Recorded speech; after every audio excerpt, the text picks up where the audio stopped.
Sri Krishna Parabrahmane Namaha.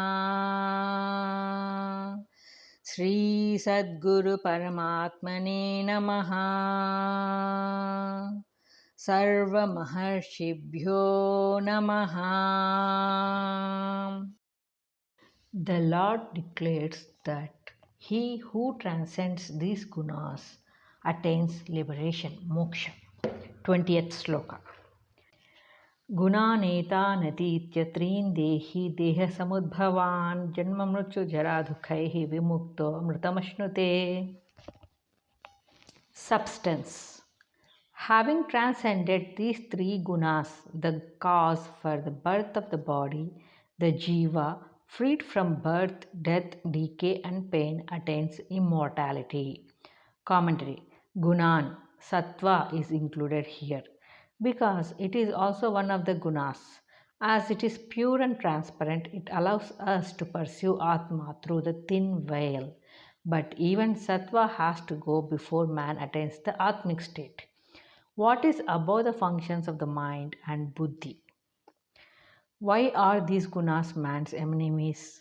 They cause birth, and so they are enemies. They cause samsara, and man cannot free himself from bondage on account of them. If one body drops, another comes, and this goes on endlessly. Many millions of births have already come and gone from these gunas as the seed. Many more will come unless the seed and the tree are totally destroyed by jnana. But what is the harm if birth comes to a person? There is the greatest danger. With birth comes death also. Who loves death? No one. With the body comes old age and disease. Who likes old age and disease? No one. With the body comes different kinds of sorrow. Who wants sorrow? No one. No man likes death, disease, old age, and sorrow. And yet, with the birth of the body, all these evils come inevitably. When there is no body, these evils are not there. So, to be perfectly free, man has to give up the attachment to the body. There is no other way. So, the aspirant is here taught the way to attain to the deathless and therefore birthless state of Paramatma. It is immortality, Amritam. Vimuktaha means freedom from the three gunas should be complete and perfect. Hence, the more emphatic form is used. Question. By what is the body caused? Answer. By the three gunas. Question. How can man attain immortality? Answer. By transcending the three gunas. Question. What is the harm of the birth of the body? Answer. Old age, death, disease, pain, suffering, and sorrow all are caused by the birth of the body. So the aspirant should strive for immortality by attaining the Atmic state. Question. What is moksha? Answer. It is free from birth and death. Arjuna desires to know the marks of the man who has transcended the three gunas. Arjuna Uvacha, 21st Shloka. Kairlingaiस्त्रीन् गुणानेतानतीतो भवति प्रभो किमाचारः कथं चैतान् त्रीन् गुणानेतानतिवर्तते. Substance. O Lord, what are the marks of the man who has crossed over those three gunas? What is his conduct? How does he go beyond these three gunas? Commentary. Arjuna naturally wished to know the qualities and conduct of the man who has transcended the gunas. In the second discourse also, Arjuna wanted to know the manner and conduct of the Sthita Prajna, and the Lord gave an elaborate description of the state of the Sthita Prajna. Here also once again, Arjuna desired to know the character and conduct of the sage who has gone beyond the three gunas. Kairlingaihi. By what marks can he be distinguished from others? This is a necessary question, for one comes across quite a good number of impostors and pretenders who are filled with all objective desires, attachments, and tendencies. any yet who claim to be free and perfect. Such spurious sages and prophets cannot betray the world any more when they can test their conduct by the Lord's measuring scale. Further, if the conduct of the real sage is clearly known, the aspirants may strive to follow their examples in their own personal conduct and model their life accordingly.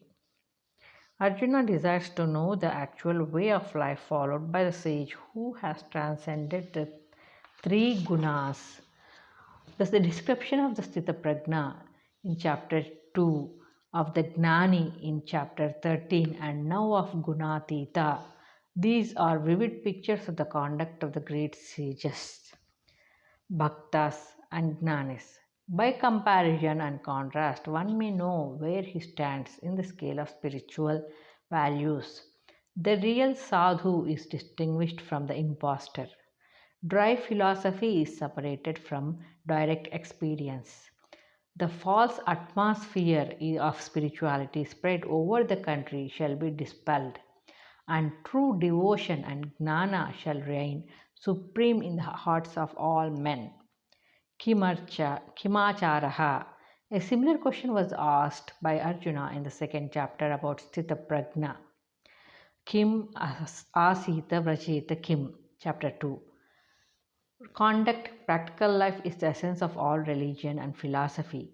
The Gita particularly insists on practical life according to the highest truth. This is very essential, for there is delusion that mere reading of the religious books is all that is needed to become a gnani. Such false notions have left people mere theoreticians who quail and fail by the least crisis of loss and bereavement. While asserting that Atma is deathless, people tremble at the thought of death. While asserting that the world is an illusion, people desperately cling to their positions and possessions. This is not practical religion. In fact, religion is intended to lift man out of all the fearful delusions of life. When this is not realized, religion remains as mere talk and nothing more.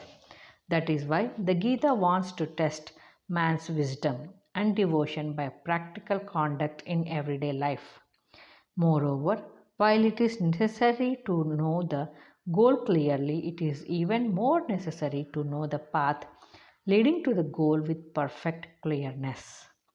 When once the goal is fixed, all that is needed is practice, sadhana. When the place to reach is decided, the next thing is to know the way leading to it. There is no use of thinking of the destination always without starting on the journey. When the journey begins and continues, the destination is reached automatically. When the sadhana is sincere and truthful, the sadhya is realized of its own accord. So, the Gita lays more emphasis on sadhana than sadhya. The supreme goal is stated briefly and the path leading to it elaborately. This is the special distinction of the Lord's teaching. The Lord's answer to Arjuna's question is one of the most illuminating part of the Gita. Those who aspire for liberation should study, understand and practice this aspect of the Gita message. Question: what did Arjuna want to know from the Lord?